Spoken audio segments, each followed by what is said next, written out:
This is an instructional video with how I shoot my weddings. I have taken a Flycam Redking and I've actually modified it with batteries on the bottom for counterweights instead of the weights that were included with it. I do have one weight on there for my particular camera because I'm using the Blackmagic Pocket Cinema 6K Pro, so it's a little bit of a heavier camera. But I have two MPF 970 batteries with one of those counterweights at the bottom, and it seems to work wonderfully. I have been using it for several weddings, and I'm liking the way it feels. And I also purchased the Andycine battery plate, and the battery plate actually has a USB output, a USB-C, and it also has a D-tap power output. Unfortunately, that D-tap outlet, according to Andycine, only runs at 7.4 volts, the voltage of the battery, but it's still pretty cool to have.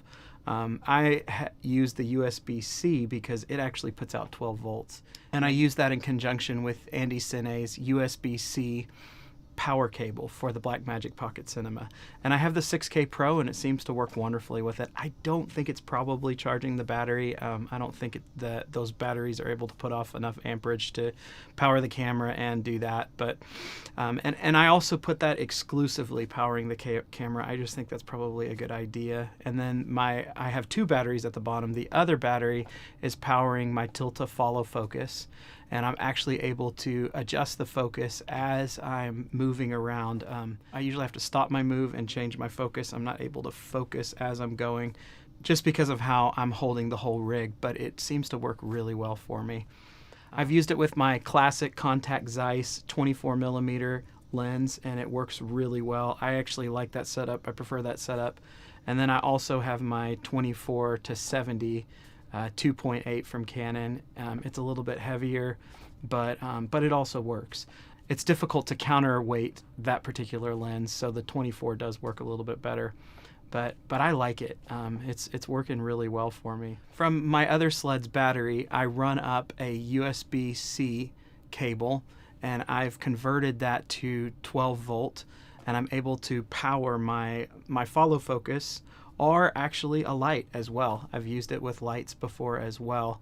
And then I also run up a USB, micro USB to plug into the follow focus when I am using a light, and then it's just 5 volts at that point.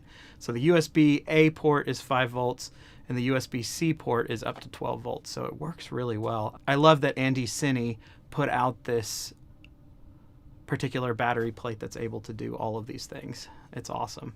So try it out. It might work really well for you as well, just modifying this sled. I like how smooth the shots are that I'm able to capture that way. My favorite thing about the battery plate is the ability to be able to charge directly on the battery plate. So basically, I'm able to take my whole rig and plug it directly into the wall and charge in between takes. So I never run out of battery power. I've made it through 8-hour, 10-hour weddings and not had to change the battery. I might have to switch them out a couple of times. I do that because obviously there's more draw on the camera than there is on the other battery. So halfway through, I do switch those out at the bottom of the sled, but it works really well. And so I would recommend this to other wedding videographers. It's a good way to capture a wedding.